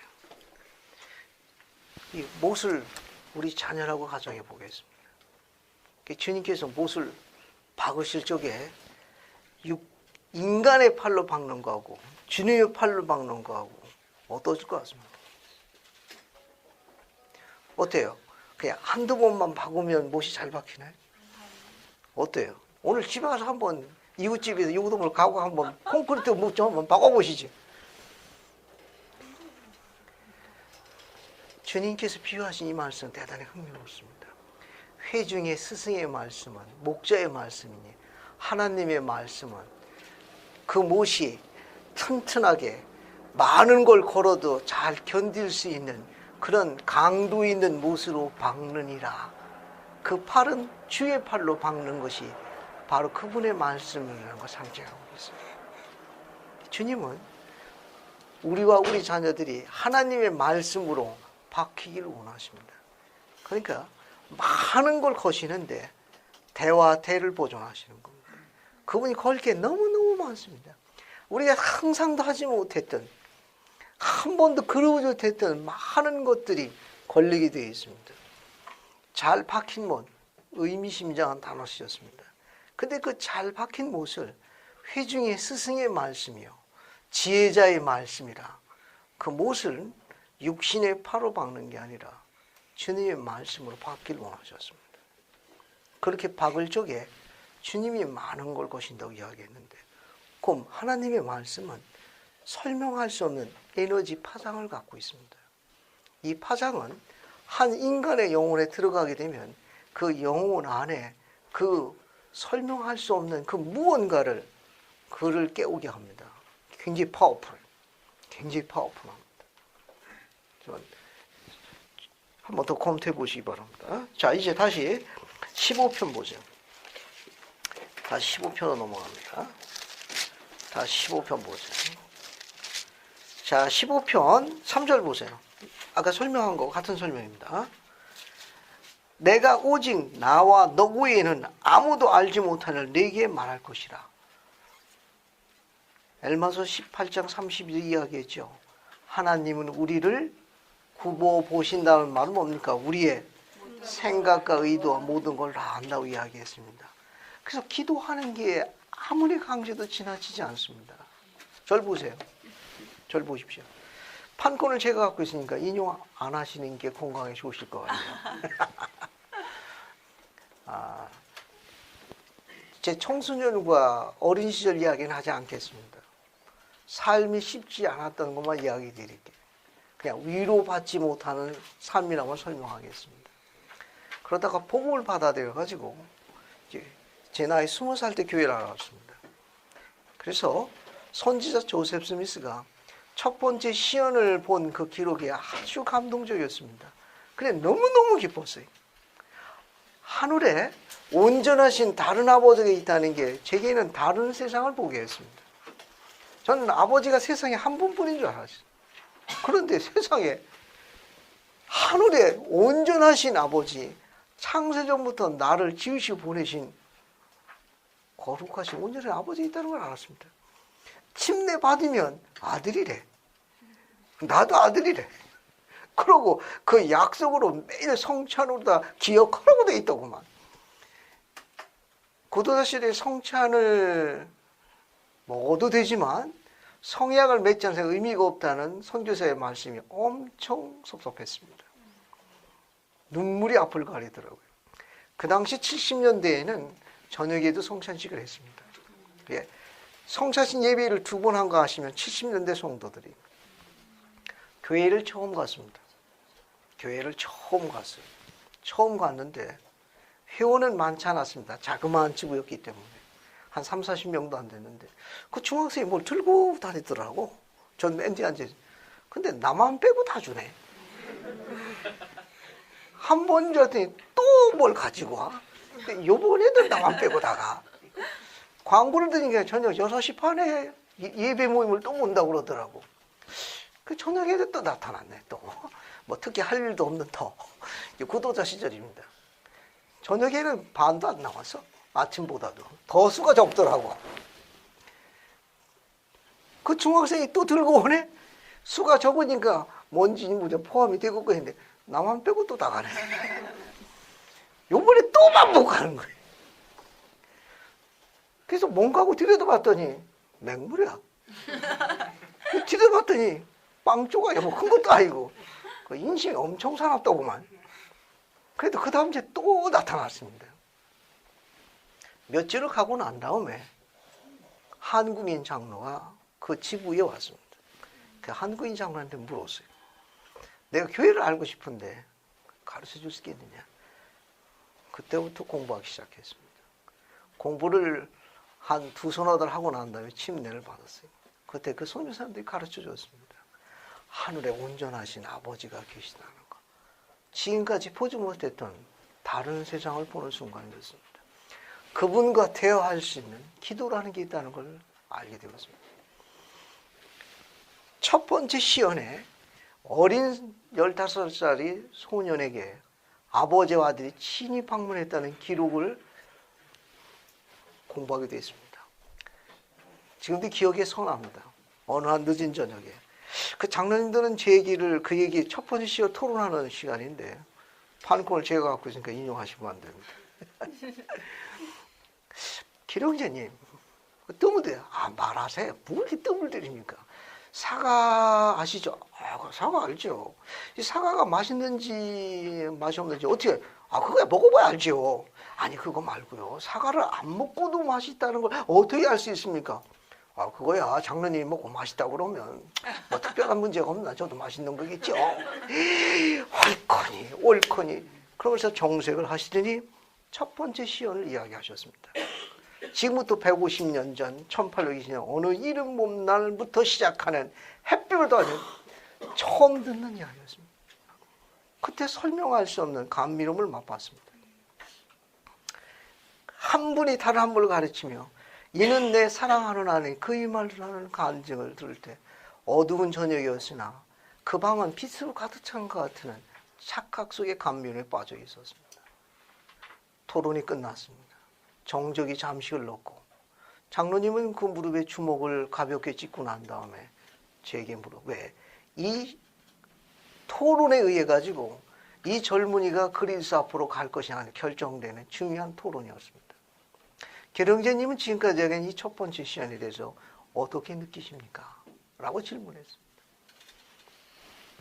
마음에 든다. 계속해. 그랬더니 너무 놀라가지고 뭐가 마음에 드느냐. 아니 생각해보죠. 지난 시간에는 베드로라며 인간들을 지상에 그냥 마구자리로 녹아가지고 엉망진창이라도 지난주에 이야기했지 않습니까? 세상에 부모가 자식을 여기다가 보내놓고 한 번도 안 찾아오면 그게 부모냐? 가끔 찾아와야 되지. 마음에 든다. 계속해라. 자, 그런데 놀라가지고 듣고 보니 또 그러네. 아니 부모가 자녀를 보내놓고 난 다음에 그것을 가끔 관리도 하고 보고도 해야지 부모를 알지. 그래 한 번도 안 들으면 어떻게 자녀가 부모를 아냐. 세상 교회에서는 그게 없다고 하니 말을 듣자 하니 그 아버지와 아들이 직접 갔으니까 듣던 중 마음에 든다. 계속해라. 지금부터 30년이 넘는 오래전의 이야기입니다. 토론이 끝나고 난 후에 장로님한테 부탁을 했습니다. 그 첫 번째 시간에 그림을 구할 수 있느냐. 그래서 장로님이 어느 한 책에 있는 그림을 주셨습니다. 그 그림을 품에 안고 집에 돌아가 그 다음날 제 대학 캠퍼스에 가가지고 공강 시간에 제 캠퍼스 뒤에가 우암산에 한 산이 있습니다. 산을 누비기 시작했습니다. 비슷한 데가 어디 있나. 그걸 뭐라고 그래요? 광신도라고. 비슷한 장소를 찾았습니다. 조그만 관목 사이에 낙엽을 보존하기 위해서 파는 약간의 웅덩이가 있었습니다. 그 낙엽이 쌓여있어요. 그 틈바구니를 들어가고 제가 치신이 작으니까 거기 낙엽이 쿠션에 기도하기가 딱 좋더라고. 마침 주변에 사람이 지나갔는데 인기척을 느끼지 못할 만큼 아주 적당했습니다. 매일 아침 이른 새벽에 일어나 그 다음날 즉시 실천했습니다. 매일 아침 새벽에 올라가 이스라 하나님께 감사드렸습니다. 잘 박힌 못이 되어 내 어머니와 내 형제들과 앞으로 주어질 내 아내와 이름 모를 내 자녀들을 걸 수 있는 힘을 주시면 절대로 배신하지 않겠다는 열렬한 기도를 20살 된 젊은이가 기도하기 시작했습니다. 때로는 새벽비를 맞는 날도 있었고 때로는 눈이 쌓여가지고 발이 저리고 하더라도 그 흰 눈이 춥지는 않았습니다. 그 산길을 내려올 적에는 조셉 스미스의 첫 번째 기도의 찬송이 뒤에 함께 따라오는 착각이 들 정도였고 내려오는 길에 교회에 들려 교회의 마당을 빗자루로 쓸고 청소하고 매일 반복한 7년의 세월이 있었습니다. 오늘날 우리 젊은이들은 어떤 기도하는지 늘 궁금합니다. 제 아들까지 포함해서입니다. 저는 필사적으로 매달렸습니다. 필사적으로 매 새벽에 일찍 일어나 산에 올라가 한 번도 보지 못한 하나님의 딸을 지킬 수 있도록 한 번도 보지 못한 내 자녀를 걸 수 있는 힘을 주시면 절대로 이 하나님의 곁을 배신하지 않겠노라고 약속을 맺은 세월이 지나의 20살 때입니다. 이 가운데에는 교회 회원의 직계 부모와 많은 여건과 은혜를 받고 있는 젊은이들이 있습니다. 우리는 그런 감사를 기억할 이유를 갖고 있습니다. 아무것도 없는 황량한 광야에서 오직 이스라엘님의 그분의 팔에 의지해가지고 성장한 젊은이 이야기를 들으십시오. 그가 이제 50대 후반의 초로의 신사가 되어서 여러분을 증거하고 있습니다. 저는 그분의 팔을 압니다. 그분의 전능하신 손길을 이해하는 사람입니다. 또 이런 복음에 의해서 앞으로 한 번도 그려보지 못한 이스라엘 딸이 운명처럼 다가와 단비처럼 기쁜 삶을 살 수 있도록 가르칠 의무에 대해서 항상 그분께 간구하고 있습니다. 이 복음은 충만함을 갖고 있습니다. 계시에 이렇게 해야 되겠습니다. 내가 내게 이르노니 오직 내 생각을 나만 아니 내게 이야기하노라고 주신 말씀이 바로 15편 3절이에요. 내가 갖고 있는 그 소망을 오직 내가 아닌 내가 내게 비밀을 하나 가르쳐 주노라. 자, 4절 보세요. 15편 4절. 이는 내게 가장 값 있는 일이 무엇인지 알고자 내가 여러 번 나에게 원하였습니다. 보라, 이 일로 말미암아 그리고 내 계명에 따라 내가 내게 준 나의 말함으로 말미암아 너는 복이 있을 것이라. 이제 보라, 내가 내게 이르노니 내게 가장 값이 있을 일은 영혼들을 나에게 데려와 내 아버지 왕국에서 그들과 더불어 안식을 누리기 위하여 이 백성에게 회개를 선포하는 것이니라 하시니라. 이 가치 있는 이 일에 여러분 동참할 수 있기를 기대합니다. 그러니까 아무리 강조해도 지나치지 않는 일입니다. 이 일은. 그래서 이 일은 여러분 거기 또 뒤에 16편 6절에도 같이 반복되어 있습니다. 똑같이 반복된 건 그만큼 중요하기 때문입니다. 여러분. 그리고 17편 1절을 보시게 되면은 이 세목적자가 꼭 판만 본 게 아니라 다른 것도 봤다는 걸 표시하고 있는 게 1절이에요. 그걸 뭐 봤습니까? 판도 보고, 금판도 보고, 가슴판, 그 다음에 라반의 검, 그 다음에 우림과 두님. 신기한 지식에는 뭘 이야기하죠? 리아오나리아. 이것도 함께 본 것으로 알려져 있다. 어떻게 봤느냐? 3절입니다. 3절. 너희가 신앙을 얻고, 신앙으로 말미암아 봤다는 걸 이야기했고 2절에 다시 반복했습니다. 너희가 그것들을 보게 되면 너희 신앙으로 말미암아 곧 예수 선지자들이 지녔던 그 신앙으로 말미암느니라. 3절 너희가 신앙을 얻고 너희 눈으로 그것을 보고 난 후에 너희는 하나님의 권능으로서 그것들에 대해서 증거할지니라. 됐습니까? 마지막입니다. 이 세목적자에는 하나님에서 그것을 증거하라고 했습니다. 그 증거하는 걸 뭐라고 그러냐? 간증이라고. 간증은 뭘 통해서 옵니까? 성신을 통해서.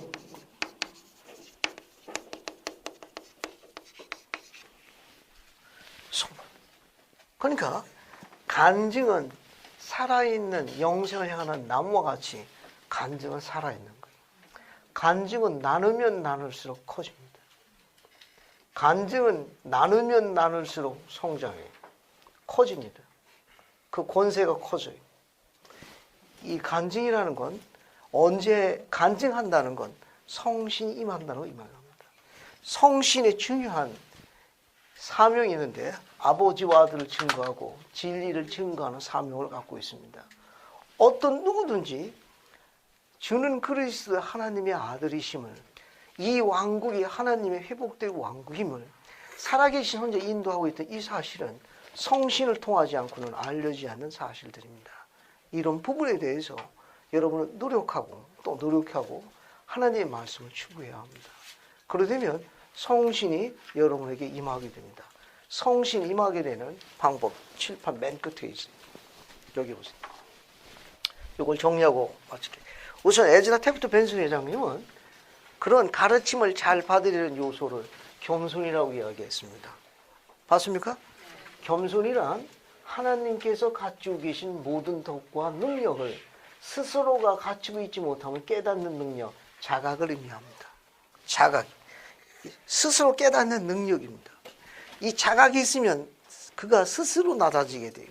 비굴해서가 아니요. 약함이 아닙니다. 온전케 되기 위해서 더 나은 길을 가기 위해서입니다.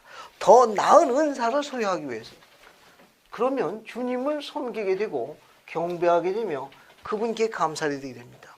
겸손의 궁극적인 종착역은 뭐냐? 감사드리는 거예요. 뭐까지? 상처받은 모든 것까지 감사하는 거예요. 주문이 약간 고약하지만 거기까지 포함됩니다. 결국 주님의 가르침을 기꺼이 따르게 되며 잘 받아들이게 됩니다. 즉 낮아지는 겸손은 어떤 결과를 갖고 오는가 하면 가르침을 기꺼이 따른다는 독특한 생활상의 특징을 갖고 있습니다. 자신과 대항하지 마십시오. 상처와 후유증이 굉장히 큽니다. 에즈라 태프트 벤슨 회장님이 매일의 경건한 생활 역시 권장해야 할 일입니다. 매일입니다. 매일. 데일이요. 매일.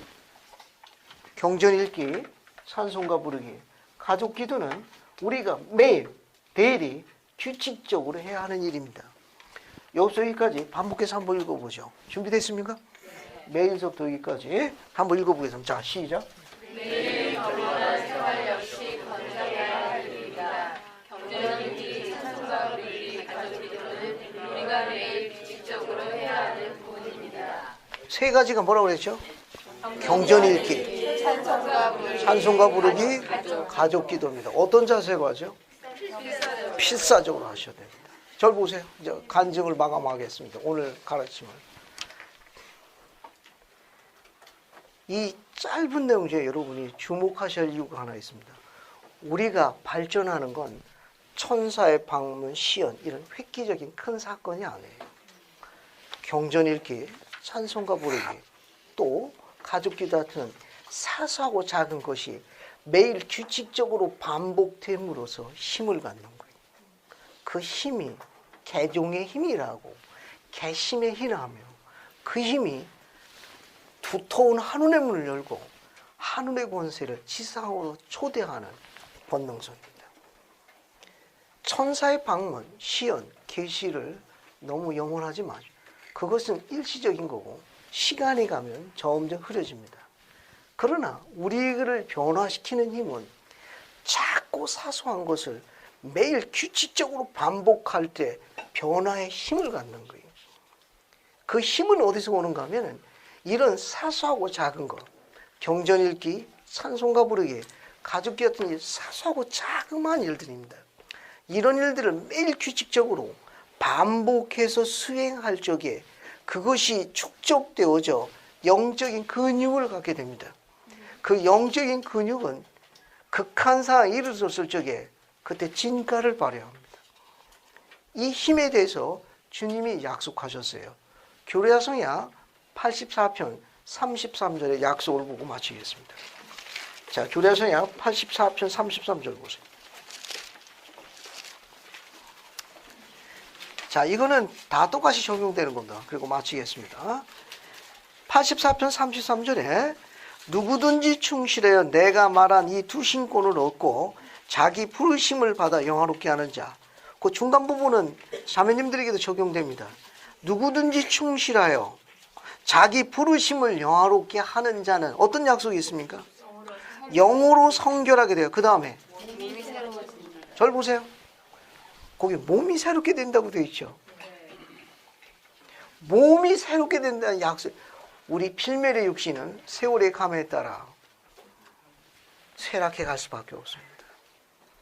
육신의 몸은 썩어갈 수밖에 없지만 내 안에 있는 영은 점점 어떻게 돼요? 하나님을 닮아갑니다. 내 안에 영이 충만해지면 육신도 새롭게 된다는 독특한 축복을 이야기하셨습니다. 점점 사랑이 많아지며 포옹과 감사와 그 나눔이 나이가 들어오면서 추한 것이 아니라 오히려 그를 통해 가지고 하나님의 경륜을 보게 됩니다. 그것을 몸이 새롭게 된다고 이야기했습니다. 누구든지 충실하여 이런 부르심을 영화롭게 한 자는 세월이 가면 갈수록 나이는 들어 몸은 쇠락하지만 천만에 그와 훨씬 더 다른 하나님의 부분에서 영적으로나 세상적으로 축복하신다는 아름다운 약속을 담고 있습니다. 마치기 전에 고든비 힝클리 장님 몇 살에 돌아가셨죠? 몇 세입니까? 97세. 우리나라에 따지면 약 99세쯤 될 거예요. 절 보세요. 어때요? 표현을 용서해 주시거나 추한 늙은입니까? 여러분 그렇게 생각하세요? 한때 같은 하늘 밑에 같은 땅에서 우리와 함께 살았던 선지자입니다. 저는 그분을 오랫동안 봐왔습니다. 이 땅에 많이 오셨고 이 땅을 사랑한 선지자 한 분이었습니다. 추한 늙은이라고 봤습니까? 그분은 우리가 앞으로 닮아가야 할 다음의 나의 노인 미래상입니다. 그래서 주님께서 샘플로 세우신 거예요. 우리 할아버지, 우리 할머니, 바로 그분이 현재 있는 우리 젊은이들이 누구든지 충실해 부르심을 영화롭게 할 적에 영으로 정결케 되어 새롭게 된 우리 할아버지, 우리 할머니가 축복해주는 손자, 손녀들의 충만함을 누릴 수 있기를 예수 그리스도를 간구합니다. 아멘. 아멘. 황명자 자매님, 회개드립니다. 영원하시고 자비로우신 하나님 아버지 감사합니다.